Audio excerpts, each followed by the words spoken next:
Uma história muito inspiradora sobre honestidade, sinceridade. Um técnico de uma escola na Geórgia, nos Estados Unidos, estava numa temporada vitoriosa.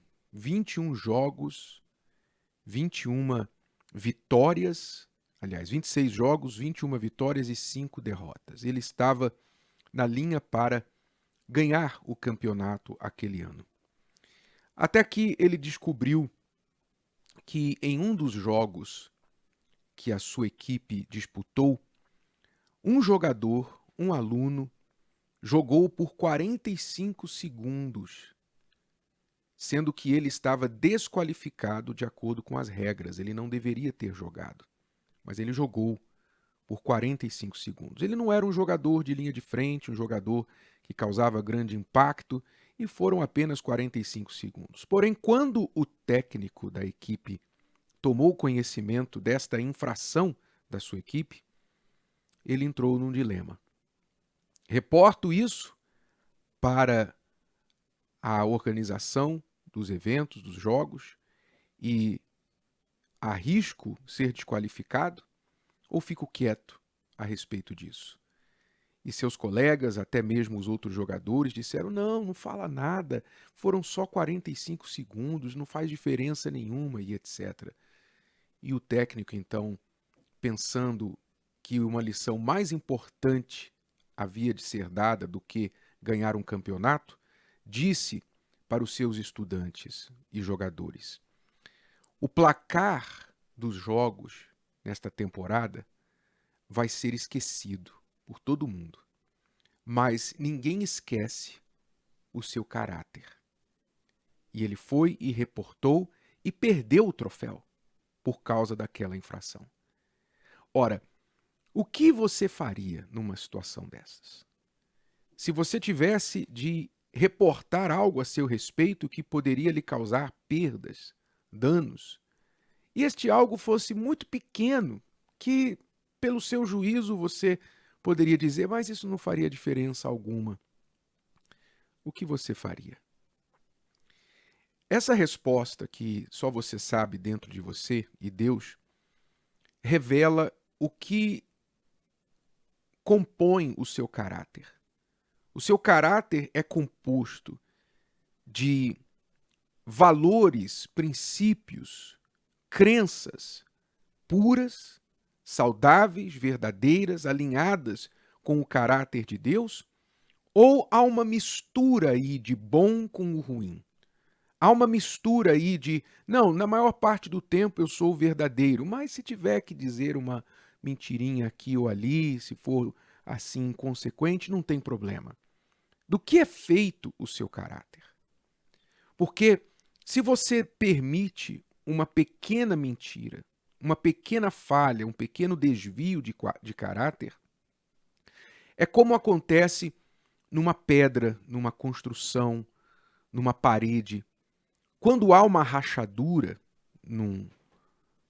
em algo feito de pedra, em algum material, como, por exemplo, você tem uma pedra no chão do seu banheiro, da sua cozinha, quando uma rachadura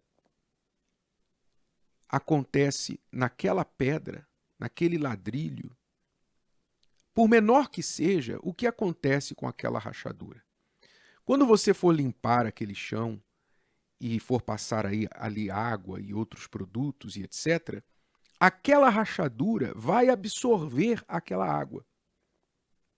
Então a rachadura, que hoje é bem pequena, ela vai começar a aumentar. Você vai perceber que por causa daquela rachadura, o material que entrou ali, o peso que foi colocado sobre aquela pedra, alguém pisando, alguém andando ali por cima, aquela rachadura vai aumentar até que toda aquela pedra esteja rachada. Ou seja, começa com uma pequena rachadura e dali se alastra para toda a peça. Assim é com o caráter. Quando você permite uma pequena mentira na sua vida, uma pequenininha mentira, você permite uma desonestidade aqui, um engano ali, sabe? Você tirar uma vantagem de um lado, de outro, você tem essas tolerâncias, esses níveis de tolerância com você mesmo, então você se expõe a coisas maiores.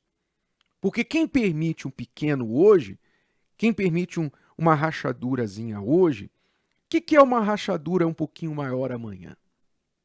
Assim as pessoas vão fazendo concessões ao seu mau caráter.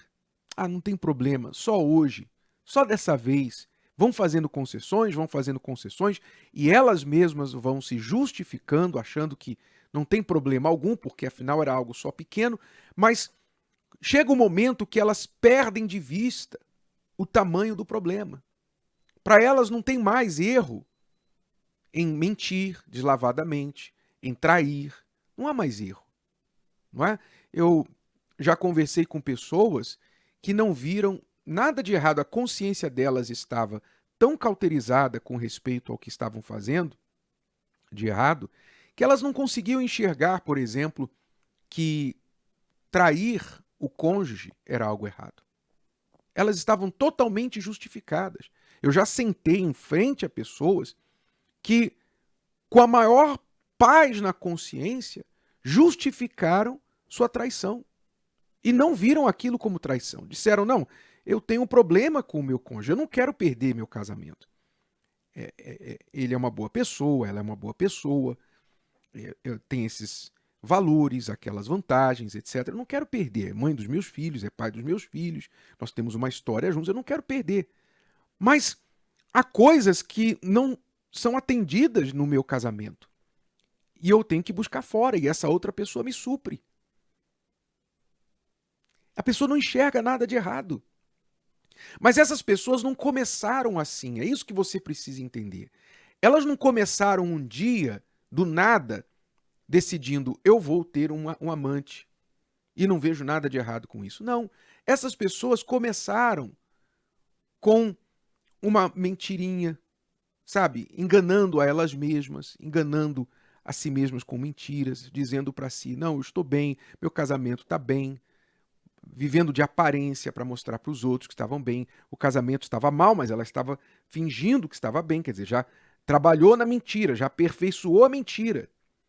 Depois, lá no trabalho, aceitou um flerte, aceitou trocar uma mensagem indevida, inapropriada com uma pessoa do sexo oposto, sendo casado, sendo casada.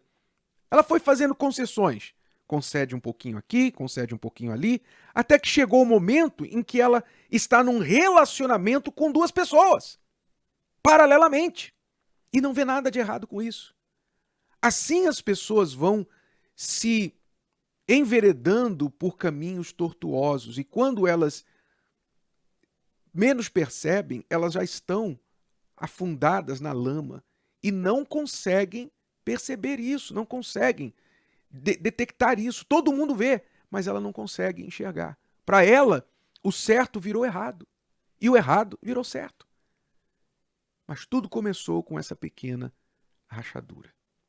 Então, qual é a atitude que Deus espera de nós? Nós temos de ser intolerantes com o mal. Intolerantes com o mal, com o mau caráter, com a mentira, com o engano. Intolerantes com as coisas que não alinham-se com a verdade, com a palavra de Deus. Você tem que ser radical nesse ponto. Quando eu falo com o mal, eu estou falando com as atitudes. Você tem que amar o pecador, você ama a pessoa que faz a coisa errada, mas você odeia a coisa errada. Você não pode tolerar a coisa errada. Não só nos outros. Eu não estou falando de outros aqui. Eu estou falando de você. Você que tolera o mal para você, na sua vida. Talvez você é um rigoroso juiz ou juíza de outras pessoas, mas com você é muito leniente, muito compassivo. Você se perdoa facilmente por grandes coisas, não é? Ora, pense se talvez a sua vida não está toda quebrada, toda rachada, toda arrebentada e você não tem mais consciência de certo ou errado, porque você permitiu e foi permitindo coisas erradas cada vez maiores na sua vida ao longo da sua história. Mas é bom você ouvir isso e entender que há uma forma de voltar. A forma de voltar é você abandonar isso, pagar o preço e retomar o caráter, a imagem e semelhança de Deus. Se você se arrepender, ele te refaz. Ele repara o caráter da pessoa mais suja, mais podre, ele repara e transforma essa pessoa, faz dela uma nova criatura. Se você assim estiver disposto a fazer e pagar o preço. Gostou? Que tal ouvir de novo? Ouça quantas vezes precisar, até que este conteúdo faça parte de você. E não se esqueça de dar o seu like, comentar e compartilhar. Até a próxima!